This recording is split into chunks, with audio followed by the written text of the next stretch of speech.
અમદાવાદ જિલ્લાના ધોળકા તાલુકા ખાતે સામૂહિક આરોગ્ય કેન્દ્રમાં સર્વરોગ નિદાન કેમ્પ યોજાયો હતો. પ્રધાનમંત્રી નરેન્દ્ર મોદીના 75મા જન્મદિવસ અંતર્ગત તેમના દ્રઢ નેતૃત્વ હેઠળ સ્વસ્થ નારી સશક્ત પરિવાર મહાઅભિયાનના રાષ્ટ્રીય સ્તરીય શુભારંભના અવસરે જિલ્લાના ધોળકા સામૂહિક આરોગ્ય કેન્દ્ર ખાતે આજ રોજ શુક્રવાર સવારે 11 વાગે આયોજિત સર્વરોગ નિદાન કેમ્પમાં અધ્યક્ષસ્થાને ધોળકાના ધારાસભ્ય કિરીટસિંહ ડાભીએ ખાસ હાજરી આપી કેમ્પને ખુલ્લો મૂક્યો હતો. આ અવસરે ઉપલબ્ધ વિવિધ મેડિકલ સેવાનો લાભ લેવા આવેલ માતા બહેનો સાથે ધારાસભ્યએ સંવાદ કરી આરોગ્ય જાગૃતિ માટે માર્ગદર્શન પણ આપ્યું હતું.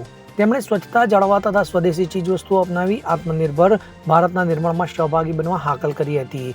આ નિમિત્તે ટીબીના દર્દીઓને ધારાસભ્યના હસ્તે કીટનું વિતરણ કરવામાં આવ્યું હતું. ત્યારે આ કાર્યક્રમમાં ધોળકા નગરપાલિકાના પ્રમુખ અશોકભાઈ મકવાણા, કારોબારી ચેરમેન કિંજલબેન જોશી, ધોળકા શહેર ભાજપ પ્રમુખ સુનિલભાઈ પટેલ ઉપરાંત પુનિતભાઈ ધોળકિયા, મહામંત્રી મેહુલભાઈ રામી તથા લાભુભાઈ રાણા, કાઉન્સિલરો, ધોળકા સામૂહિક આરોગ્ય કેન્દ્રના ડોક્ટરો અને તેમની ટીમ તથા આરોગ્ય લાભ માટે પધારેલા પ્રજાજનો હાજર રહ્યા હતા.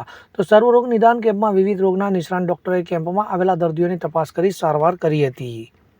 ઇદ્રીસ શેખ સાથે CN24 ન્યૂઝ, ધોળકા.